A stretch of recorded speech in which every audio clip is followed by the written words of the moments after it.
Hello everyone, this is Direwolf20 and welcome to episode 10 of season 3 of Direwolf20's Let's Play. Picking up right where I left off last episode, just have a couple things to tweak in this system here. I think for the most part it's operating pretty well, but I just want to make sure everything's good. So why don't I get ready to do those tweaks, and then I'm going to just clean this room up. I want to straighten out all the flooring, make sure everything looks nice and pretty, and then I'm going to move on and hopefully get to some Buildcraft stuff today, and maybe even a little bit of forestry. So let's see where the day takes us, and I'll be right back once I'm ready.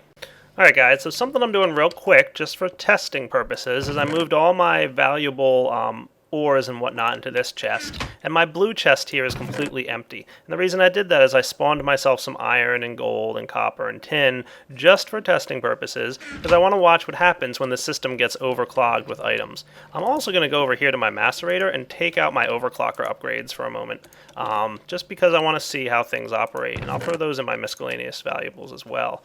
So that's good. So right now, I should easily be able to overload my macerators and see what happens. So let's turn the sorting system back on. Well, how about I just actually fill this chest up real quick and see what happens here, all right? All my items are going down the green path, and they're going to first go into this macerator and then to the next one. And then what's going to happen is they're not going to have anywhere else to go. And they're going to head to the nearest inventory that they can find that's available. And that at the moment happens to be this filter. Or the retriever, I'm sorry. And then the retriever is going to spit those guys back out once it has room again. So why don't I get out of here, this big old mess I made of things, and go clear out these macerators and we'll see what happens. So yeah, my flooring's a little bit of a mess at the moment, but this should help understand what's happening. I'm going to take my gold ore and dust out of here. And what's going to happen is as soon as the gold ore comes out and is available, see how the items go up into the macerator? So it pretty much pulls them out of the retriever, and the retriever right now is stuck again. And when I pulled the next item out, they came up again. So that's how that's going to work. But I don't like them going back into the retriever because the retriever is kind of getting jammed, and it's not going to pull things out of the output slot while the retriever is jammed like that. So if we look over here, here's a couple iron ingots I'm just going to delete. Remember, this is just testing. I want to make sure I have everything working the way I want it to before I seal up the system. So in order to resolve that, what I'm going to do is grab my Red Power orange paintbrush here and head over to the back of my retriever, and I'm going to paint this guy orange. Because remember, the retriever is outputting things on the orange slot, and by painting this orange, it's going to prevent the green items from going through this path into the back of the retriever. So what do y'all think is going to happen now? Well, there's really only one thing that can happen, and you're about to see it. Let's flip this switch off, put these guys back in, and flip the switch on. So green items are going to head back down to the macerator, as you can see. And because that pipe is painted orange, once they can't fit in the macerators, they're going to bounce all the way back. And they won't be allowed to go down the orange path because they're green. So they're going to come all the way back to the sorting machine. And let's see what happens now. Interesting. Now, what happens if we put some cobblestone in there? I'm just curious. See how this filter is getting stuck now? So pretty much my chest is jammed at the moment because there's nowhere for these items to go. The filter is aware of the fact that the sorting machine is jammed up with the extra ores. And because the filter is stuck, it's not going to emit the cobblestone. And everything's going to clear up in a moment as soon as I grab the gold ore out of my macerator. It should let those items out. And look how the cobblestone was also permitted to leave. Now, even though we only cleared out one macerator, one of the items is going to go in, and the other items are going to bounce right back out to the sorting machine.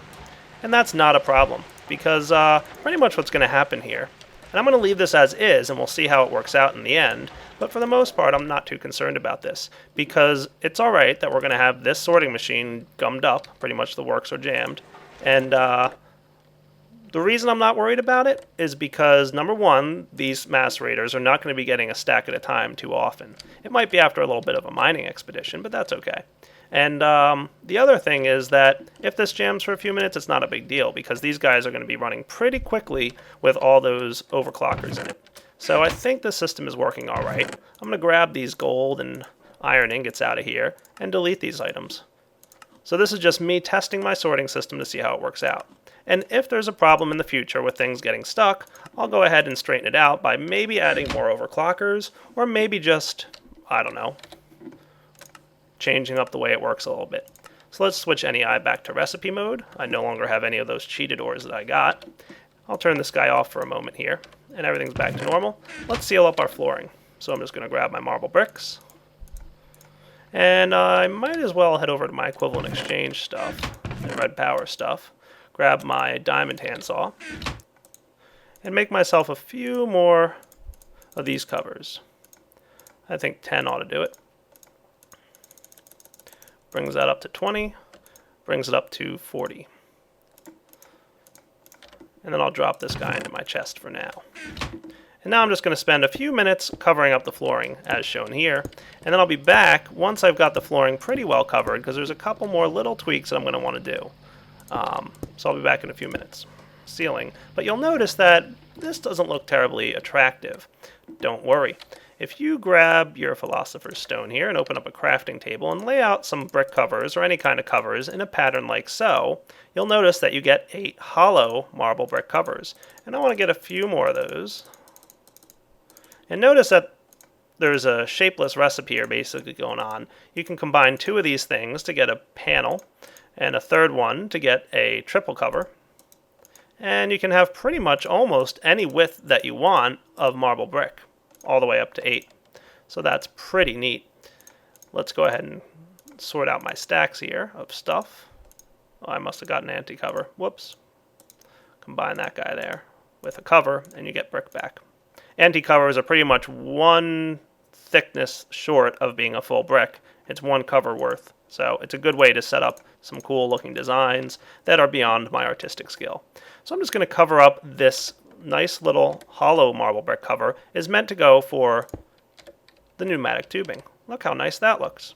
So it just makes this floor look a little bit nicer and a little bit smoother. And I can put these guys right over here, pretty much covering up any of these unsightly tubes going through the holes in the floors. And it just looks pretty nice.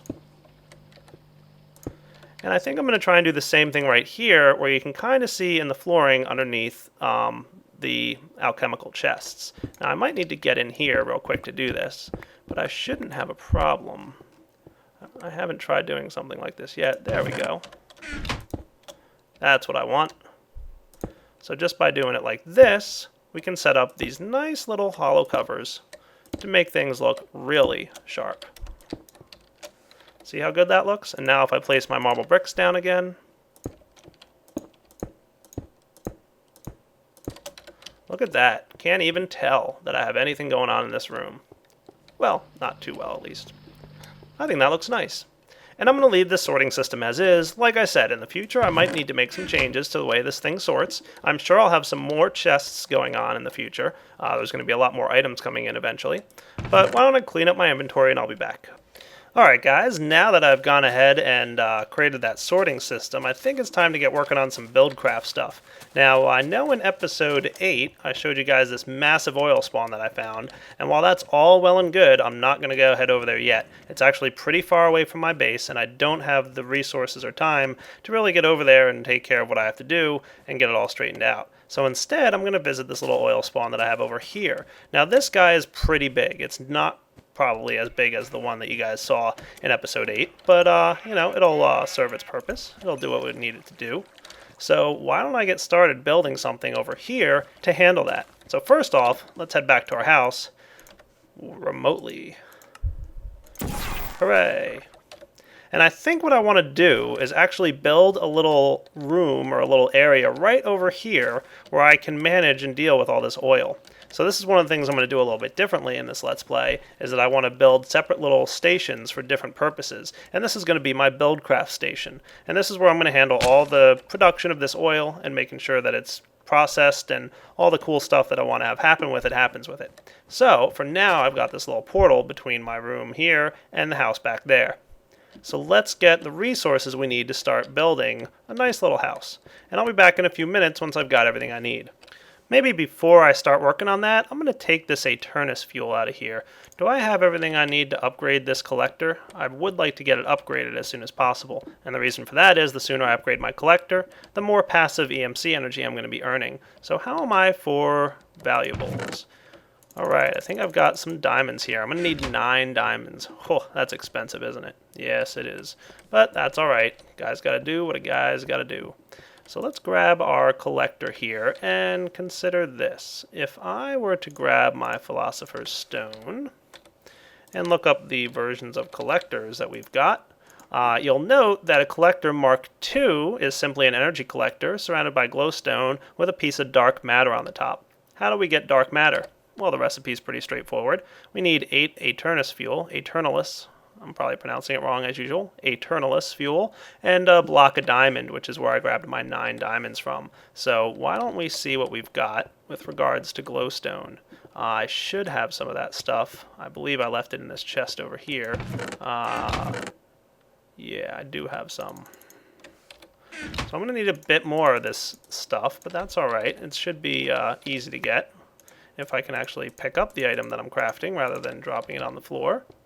And let's head back to our transmutation table, because I want to teach my transmutation table about glowstone blocks. It already knows plenty about glowstone itself, or maybe not. It knows gunpowder, nickelite, and coal, but it needs to know about glowstone blocks. So let's get all the goodies out of here, pick all this stuff up, looking good, and cool. So I'm just going to knock this guy off the top here and pick this up. And now I can also teach, if I want, my transmutation table about the energy collector. As you can see, the energy collector is worth 82,000 EMC. So if I ever have a big, massive amount of EMC stored up, I could get energy collectors directly out of the transmutation table. Something to keep in mind for the future. So let's see, can I get... Yeah, I can convert this stuff, it looks like. I don't necessarily need to, but I can. Well, I just use the glowstone that I have back in that room over there. But for now, I'm going to go ahead and start crafting up what I need to. I'll be right back once I get a few more pieces of glowstone. Just as an FYI, when I came back here, I realized I never did move my stuff back, the iron bars, so I moved them back in there. The reason I had cleared out this chest is that if anything accidentally did get through my system, like a couple bars did, I want to make sure I deleted them. I want to make sure you guys know I'm not cheating. I'm just trying to make sure everything works well. Put my overclocker upgrades back as well. Alright, so now that I've got a good amount of glowstone, let's head over to our tables here and start crafting it up. I'm just going to convert all these into glowstone blocks. Might as well, right? Now, remember, I said you need to get a diamond block and surround it with Aeternus fuel. And that's going to get me my very first piece of dark matter. Hooray! And as you guys saw, the recipe for this is a dark matter on top, energy collector, and there we go. I've got my collector Mark II. Sweet. Might as well get ready here. I'm going to have to go throw this collector down, probably right in the same spot it was a minute ago. Right there, looks good. And I'll put my light source up top there. Now the collector Mark II is going to import energy a lot faster than the older versions of the collector. And just to make sure I'm getting a good amount of stuff here, why don't I grab some of this gunpowder out of this chest here? Or maybe even convert it all the way down to coal. That might be a good thing to do. That might work actually pretty well. There we go. Got a good amount of coal here, and I'm just going to drop the coal right in there, and you'll see it's going to upgrade pretty quickly. And I'll leave this Aeternus fuel in here as well, just because I don't need it right now. I might as well even upgrade this gunpowder. So we'll let this collector do its thing. Note, though, that I don't need to keep this stuff fueled in here. I could just leave the collector empty, as shown, and it's going to passively build up some EMC. And if I ever wanted to come and get a few pieces of Aeternus fuel, I could just throw some, gunpowder or whatever I need to into the system here, and it'll automatically convert every bit of EMC that it's already gotten up to the next level and go as far as it can. So that's just something to keep in mind. I'm probably not going to need to make an automatic system to keep refueling this thing, because if it does run out of resources to upgrade, it'll just store that energy. Now that I've got that collector running and passively building up some EMC, let's go out here and just plan a nice little area to build a little waypoint, a little home station. Why don't I replace this portal right over here, and I'm going to spend a few minutes clearing out some land. This is a good spot for my portal to be. And I'll be back after I've cleared out. I'm probably just going to chop down these trees and dig out this dirt area here. I want to have a nice cleaned up system to pretty much have a nice empty area. And it looks like while clearing out this mountainside, I stumbled upon a little bit of a natural cave system down here. Looks pretty neat and interesting. Maybe something to explore in the future. Who knows how deep it goes. A bunch of good resources down here too. But I'm not going to spend time exploring it now. I just wanted to mark it out with a little bit of torches, make sure we don't get any enemies spawning down there. And then I'm going to head back to my base as I've gotten pretty close to a full inventory here. How am I doing? Yeah, a bit. Let's head back home through our portal, of course. I'm going to place my orange portal actually in my sorting room. And I can just throw all this junk in here that I don't have any use for.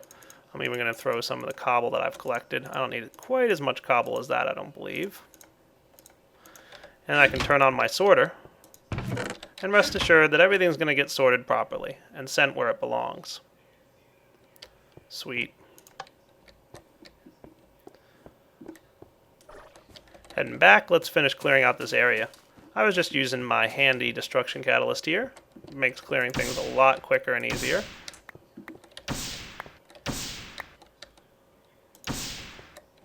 And for those of you who don't know, you don't actually have to click on a block in order to clear something. You can just face a block and hit the R key, and it's going to basically clear as if there was a block there in the direction that you're facing. So I can do something like this, and it's just going to clear straight up, like that. And I can even get rid of all this junk up in the air right here, like that. Hooray! So I think that's done a pretty nice job of cleaning up. This will be a pretty nice area right here. Probably going to also get rid of all this snow, but I'll do that off camera. And back to my sorting room, I can just drop off all this snow that I don't have anything to do with, and, you know, let everything sort up again. Snow it has no idea what to do with, so it's just going to send it down the white path, and cobble go down the yellow, of course. So we should wind up in a few minutes seeing some snow filtering its way into my junk, some dirt heading over in this path, and my cobblestone here. And maybe at some point I'll implement some glass flooring down here just so you guys can actually see all the stuff flying through. That might be neat. Alright, so now that I've got a pretty well established area, I'm just going to make a bit of a floor down here. Let's just do something like this, and I'll be back after I've finished this, but I am going to build a floor. And I had no reason to reinvent the wheel, so I just kind of patched up the walling there, and I'm going to use my Philosopher's Stone to smooth it out. Looks good. So now I've got the makings of a nice little area to build a house. Let's start that up right now. I'm just probably going to extend this area. Maybe implement something here. Let's do something like this.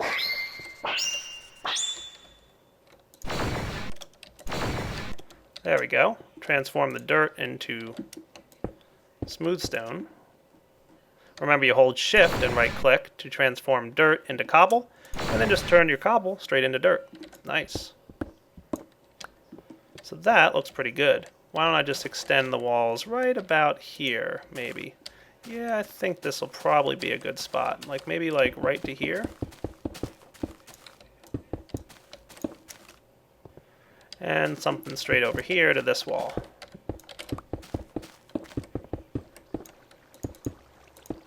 That looks pretty cool. So I'll need to build the walls up a little bit more than they currently are, but that won't be a big issue. Another thing I want to do, let's head back to our base for a moment here, and probably set up something. I'm not sure where I want to put this. Let me think about it for a minute, and I'll be right back. Alright, so I decided I'm going to temporarily place what I want to have right here in this room along this wall. I'm probably going to eventually have to expand this and make it a dedicated room, but let's build a neat little new system here that I want to kind of work on. I've got the ingredients I believe I'm going to need. Let's see, what are the uses for diamond again? We should have something in here, maybe probably under uses of enders. Will be easier to find. I want 2 more portal spawners, diamonds, an ender pearl in the middle, and iron ingots on the side.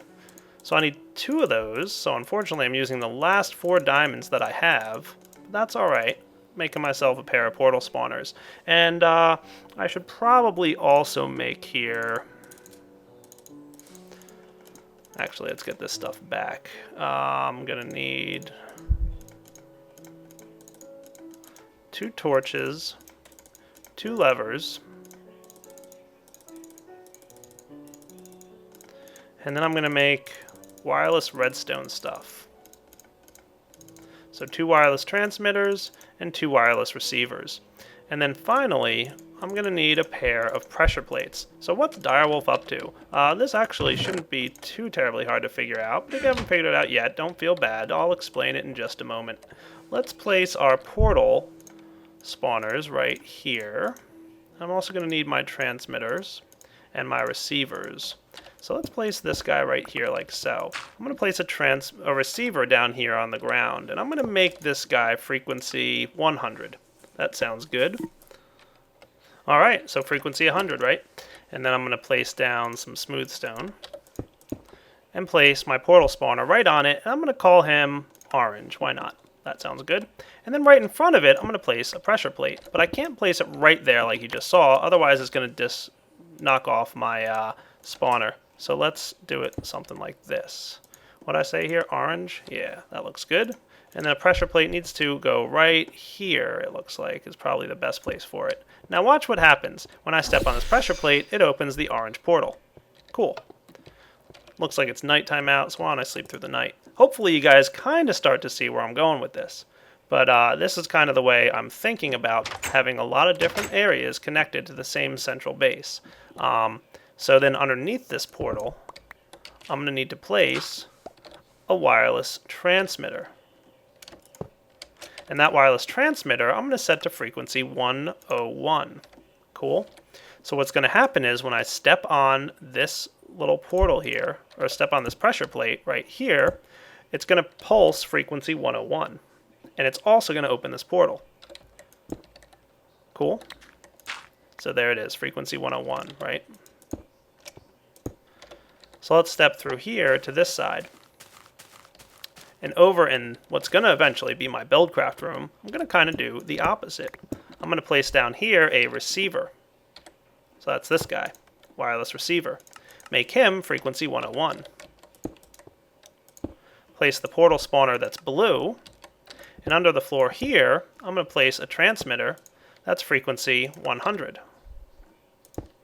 And place a pressure plate right like so. So what's the practical upshot of this? Well, let's close our portals. So all our portals are closed now, right? Let's say I'm hanging out in my Buildcraft room and I want to get back to my main base. Ta-da! I'm back home. And if I want to get to my Buildcraft room, see how that works? Pretty cool. So I've basically just set up an automatic portal system to get back and forth between my main base and my Buildcraft room. And if you can envision it, I might eventually have a room dedicated to these kind of portals. I could have all kinds of different wireless frequencies set up to all kinds of different destinations. And I could have another portal right here that when I go step through goes to a different destination. And another portal here that when I step through goes to yet another different destination. But for now, this will work for me just fine. Because I need to finish building up this room, which I'll probably just do off camera. So just picture in your minds, if you will, me spending about 15 minutes building up a nice big open room within this area. I'll be back. And because I want to at least show you guys a little bit of the building that I'm doing here, I'm just kind of running along the walls here. And I'm using cobblestone, of course, as you're familiar with. And I'm just moving along and getting some walls set up. At least when I have the walls set up, it'll be a little bit safe. Maybe not the most attractive room yet, but don't worry. I've got my Philosopher's Stone to help me out with that. So this room is going to look pretty good. And I know it's a square room, but this is like a workstation, guys. What do you expect? I'm not going to make it all fancy and pretty looking. Its only purpose here is to take care of Buildcraft and get some, oil and fuel and all that stuff processed. So now let's...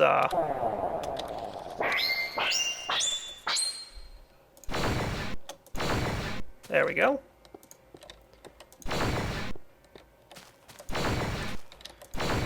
If you don't think that's cool, I don't know what to tell you.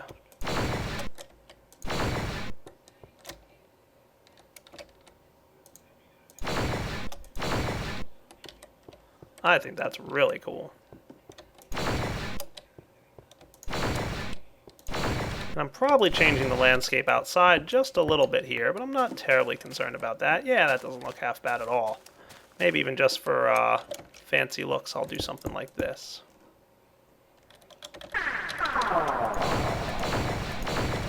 Nice and tidy.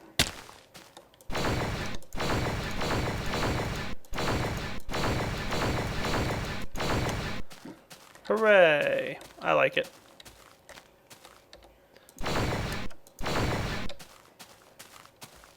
looking sharp. Do I want a roof on this guy? I probably should have a roof. I'll consider building one in a moment here. Let me get back to my main base. How cool was that? And see what kind of junk I have to offload here. I should drop off my iron ingots and bars, and I will probably set it up at some point so that when I put iron ingots and any other kind of bars in my sorter machine, it heads down that dark blue path. That will probably be a good idea for the future. That way I can just drop bars in there and not worry about them.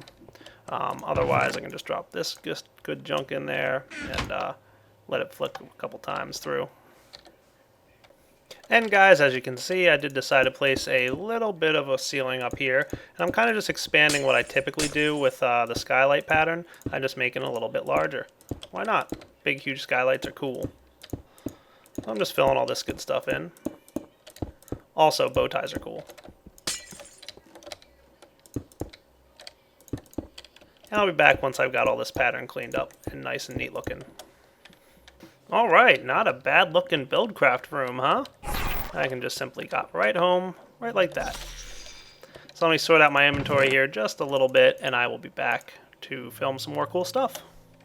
Alright guys, a little bit more of an update in this room. I just put up some torches, and I started laying out exactly how I want this room. Anybody who watched my last series knows that the way I like to build things out is to just pretty much put down cobblestone in place of where I want things to go. And this is going to be how I set up my Buildcraft room. I'm going to wind up having 2 tanks of oil getting pumped out of the ground here, with a row of 3 refineries right in the middle, and then 2 tanks full of fuel that gets pumped out of my refineries. So that's something to keep in mind, and I'm going to get ready to start building that. And then in order to get this thing built, we're going to need some redstone and a good amount of iron, I think. Yeah, and it looks like we're starting to have some resource issues, so I better go mining pretty soon, maybe at the end of this episode. Let's see here. First off, let me try and get my portal shut off so I don't have any flickering effects. Let's get ourselves a stick or 2 and an iron pickaxe. And the iron pickaxe is going to get combined with what's called an iron gear. Now, you guys have seen the wooden gear, and in order to upgrade this guy, we just surround it with cobblestone like so, and that gives us a stone gear. And there's actually iron, gold, and diamond gears as well, and the patterns are all pretty similar. So I'm making an iron gear here. And that's what's going to be used, combined with some redstone, to make a mining well. And in Buildcraft, a mining well is used to automatically mine straight down and pull anything below it out of the ground and put it in a chest nearby, which is cool, but that's not what we're going to do right now. Next up, we're going to combine glass in a square like so, and that's going to give us a tank. This is another Buildcraft item. Tanks store liquids. Pretty simple and straightforward. And I'm going to need a good number of tanks here, so that's why I'm turning a bunch of glass into them. Not only are they used to store liquids, but you combine 1 tank with 1 mining well in your crafting table to get a pump. And the pump is what's going to pump liquids out of the ground, be it water or lava, or in this case, oil. And finally, the thing I'm going to need is something to power that guy. So for now, I'm just going to build one of these machines, but I'm going to be building a lot more of them in the future. Simply take a piston, crafted as shown. You guys are all familiar with the piston. And then I'm going to need 2 iron gears. In order to build that, I'm just going to real quick get some wooden gears. Upgraded to stone gears. Upgraded to iron gears. And we combine our piston with 1 piece of glass in the middle, and then 3 pieces of iron across the top. And this is going to be your highest tier Buildcraft engine. This is the combustion engine. This is the strongest engine in Buildcraft, so I'm starting with the top tier. But it's pretty much the one I want to use for now. Keep in mind that there's also a wooden engine, and that's called a redstone engine. And then there's a stone-based engine, which is called the steam engine. Redstone engines are slow and run off a redstone signal, so it doesn't really require any fuel. Combustion engines, the top tier here, run off fuel, lava, or oil. And the middle tier one, the stone one, is called a steam engine, and that runs off of coal. So that's just something to keep in the back of your minds. You'll probably see me use some of those engines in the future. But for now, 1 cobblestone engine is going to do it for me. And why don't I also grab some tin, just 3 of them, for a bucket. And that should get me everything I need. I'm going to go sleep through the night real quick. Alright, so real quick, I'm going to step through the portal here. And I'm probably just going to place down my first combustion engine right here. That's a nice spot for it. And like I said, these things right here are going to be replaced with some of these tanks. And I'm going to build them a lot higher than I'm currently building them, but for now 2 tanks will suffice. I'm probably going to build them all the way up to the ceiling eventually. These are going to be my refineries, and I believe I need some diamonds to get refineries going, so I am going to have to go mining at the end of this episode. And unfortunately, guys, it feels like this episode is getting pretty close to that point where I say it's time to wrap up. So I'm probably going to go mine a little bit, get some diamonds in preparation to get these refineries going. And then what I'm going to do when I get back next episode is get this oil well starting to get pumped out of the ground. And all that oil is going to get pumped straight into these tanks. And the tanks will hold the oil temporarily, and then eventually I'll have a thing built so that I can pump that directly into these refineries. The refineries will refine the oil into fuel, which will get stored here, and then the fuel will fuel my combustion engines. But keep in mind, these combustion engines can also be run using oil, and I'm going to use probably 1 bucket's worth of oil just to get my initial fuel kicked off. So for now, Direwolf's going to wrap up episode 10. So this has been episode 10 of Direwolf20's Let's Play. Hope you guys enjoyed checking it out. And as always, I'm going to upload my world since this is episode 10. And every 10 episodes going forward, so 20, 30, 40, however long it takes for this series to be, I'll be uploading my world every 10 episodes. So go ahead and visit my forum post, which is linked in the description of this video. And you guys can go download a copy of the world as it is right now. So this is Direwolf20 signing off. Take it easy.